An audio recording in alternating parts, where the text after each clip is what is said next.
Break के बाद एक बार फिर से आप सभी का स्वागत है गुड लक टिप्स में। चलिए दोस्तों, पंडित जी से जान लेते हैं कि मोती शंख को किस तरह आप सिद्ध कर सकते हैं और उसके लाभ प्राप्त कर सकते हैं।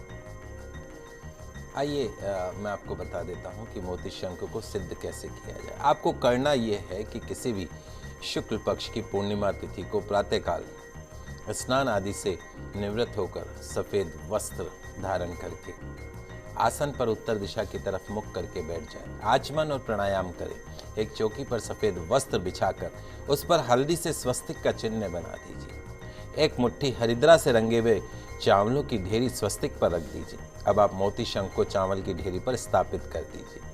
अब आपको भगवान लक्ष्मी नारायण का सुंदर चित्र चौकी पर स्थापित करना है। सत्यनारायण भगवान, लक्ष्मी नारायण भगवान की विधिवत पूजा का और शंख को सिद्ध करने वाले मंत्र जाप का संकल्प करना है। भगवान लक्ष्मी नारायण की षोडश उपचार पूजा करें, पुष्प अर्पण करें, धूप दीप नैवेद्य पान सुपारी नारियल दक्षिणा इत्यादि अर्पण करें। सत्यनारायण व्रत कथा का पाठ अवश्य कीजिएगा। पाठ के पश्चात मंत्र का जाप करना। आइए जान लेते हैं उस मंत्र के बारे में। नोट कर लीजिए, आपकी टीवी स्क्रीन पे आ रहा है। ओम नमः मोती शंखाय मम शरीरस्य असाध्य रोग शीघ्र मुक्ति प्रदान कुरु कुरु स्वाहा। पुनः सुनिए, ओम नमः मोती शंखाय मम शरीरस्य असाध्य रोग शीघ्र मुक्ति प्रदान कुरु कुरु स्वाहा।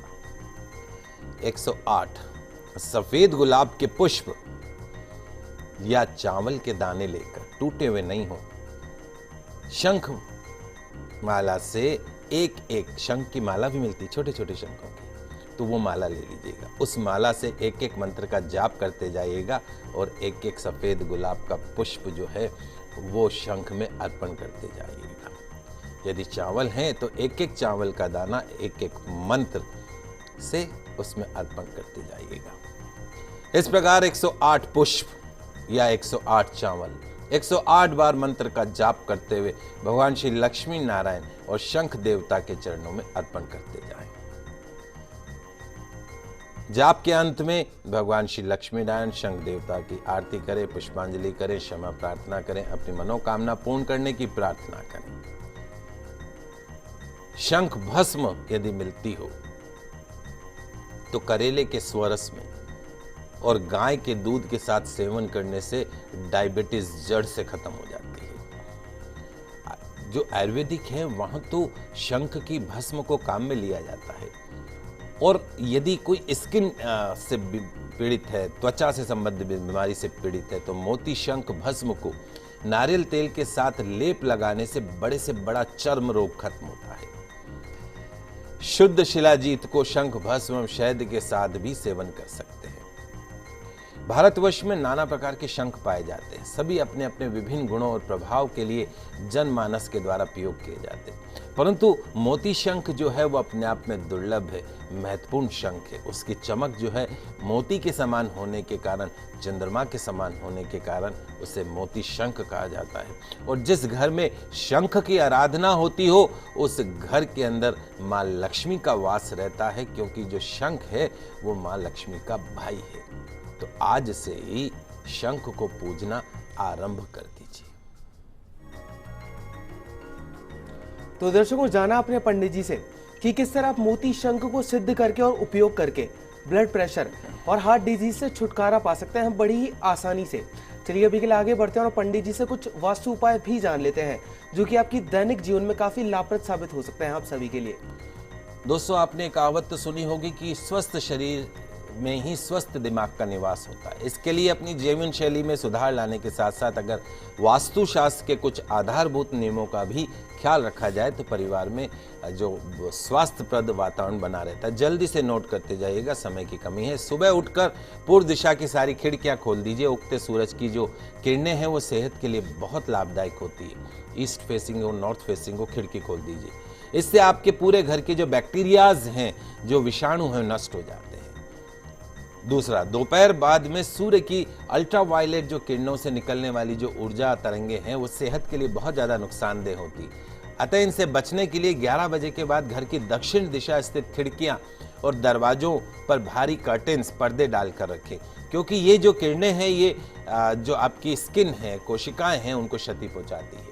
तीसरा, रात को सोते समय ध्यान दें कि आपका सिर कभी भी उत्तर दिशा की तरफ नहीं होनी चाहिए, अन्यथा सिर दर्द और अनिद्रा जैसी समस्याओं से आप पीड़ित हो सकते हैं। चौथा, जो गर्भवती महिलाएं हैं उनको दक्षिण पश्चिम दिशा स्थित कमरे का इस्तेमाल करना चाहिए।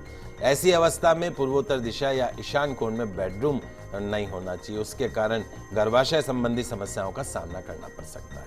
पांचवा, नवजात शिशुओं के लिए घर के पूर्व और पूर्वोत्तर के कमरे सर्वश्रेष्ठ होते हैं। सोते समय बच्चे का सिर पूर्व दिशा की तरफ होना चाहिए। छठा, हाई ब्लड प्रेशर के मरीजों को दक्षिण पूर्व के बेडरूम में यानी आग्नेय कोण का जो होता है वहां पे बेडरूम नहीं बनाना चाहिए। यह दिशा अग्नि से प्रभावित होती है, यहाँ रहने से ब्लड प्रेशर वैसे ही बढ़ जाएगा, क्रोध आता है। सातवां, बेडरूम हमेशा खुला और हवादार होना चाहिए। ऐसा ना होने पर व्यक्ति को मानसिक तनाव होता है, नर्वस सिस्टम होता है। बंद कमरा जो होता है अच्छे दिमागों को, इंसानों को पागल कर देता है।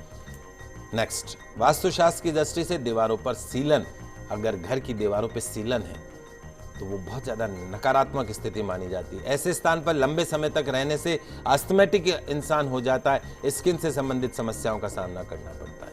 अगला उपाय, परिवार के बुजुर्ग सदस्यों को हमेशा नैऋत्य कोण अर्थात दक्षिण पश्चिम दिशा में स्थित कमरे में रहना चाहिए। यहाँ रहने से उनका तन मन स्वस्थ रहता है। 10वां उपाय, किचन में अपनी कुकिंग रेंज अथवा गैस स्टोव को इस प्रकार से एडजस्ट करें कि खाना बनाते समय, बार बार हमेशा बताता हूं कि पूर्व दिशा की तरफ मुख करें। यदि खाना बनाते समय गृहिणी का जो मुख है उत्तर दिशा में हो तो वो सर्वाइकल स्पॉन्डिलाइटिस एवं थायराइड जैसी बीमारियों से वो महिला परेशान हो सकती है। दक्षिण दिशा की तरफ भोजन करके बनाने से बचना चाहिए। गृहिणी के जो घर की जो महिला है, शारीरिक मानसिक स्वास्थ्य पर इसका नेगेटिव इम्पैक्ट पड़ता है। इस तरह पश्चिम दिशा में मुख करके बनाने से आंख, नाक, कान, गले से संबंधित समस्याएं हो सकती है। यह ध्यान रखें कि रात को सोते हुए बेड के पास में मोबाइल जो है वो बिल्कुल नहीं रखें, क्योंकि it can be cause of so many disease. उससे निकलने वाली जो ऊर्जाएं हैं वो विद्युतीय तरंगे हैं, वो आपके मस्तिष्क, रक्त और हृदय संबंधी रोगों का कारण बन सकती है। तो मोबाइल को अपने से दूर रखिए रात को। बेडरूम में पुरानी और बेकार वस्तुओं का संग्रह न करें, इससे वातावरण में नेगेटिविटी आती है। साथ ही ऐसी चीजों से टाइफाइड और मलेरिया जैसी बीमारियों के वायरस भी जन्म लेते हैं। आंखों की दृष्टि मजबूत बनाने के लिए सुबह जल्दी उठकर किसी खुले पार्क या हरे भरे बगीचे में नंगे पांव टहलिए। वहां से मिलने वाली शुद्ध ऑक्सीजन शरीर की सभी जो ज्ञानेंद्रियां हैं उनको स्वस्थ बनाए रखने में सहायक होती हैं। कोशिश होनी चाहिए कि भोजन करते समय आपका मुख पूर्व या उत्तर दिशा में हो, इससे सेहत अच्छी बनी रहती है। दक्षिण दिशा की ओर मुख करके भोजन करने से पाचन तंत्र से संबंधित बीमारियां हो सकती है और टीवी देखते हुए खाना नहीं खाएं। तो इस प्रकार ये सरल से उपाय हैं। यदि आप इन उपायों को अपनाते हैं तो निश्चित तौर पे शंख थेरेपी के साथ साथ में सरल वास्तु के उपाय इनको अपनाइए। अपने शरीर को हमेशा स्वस्थ रखिए।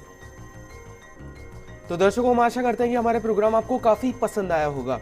पंडित जी हमारे स्टूडियो में आने के लिए और दर्शकों की समस्याओं का समाधान करने के लिए और मोती शंख से संबंधित इतनी महत्वपूर्ण जानकारी हमारे सभी दर्शकों को देने के लिए आपका बहुत बहुत शुक्रिया। आप सभी का आज का दिन मंगलमय हो, शुभ हो। जय श्री कृष्णा, जय माता की, जय श्री हरि। तो दर्शकों, अगर आप भी अपनी समस्याओं का समाधान चाहते हैं हमसे, तो आप भी हमें कॉल कर सकते हैं। आप हमें ईमेल भी कर सकते हैं। हमारा ईमेल आईडी है goodlucktips@firstindianews.com।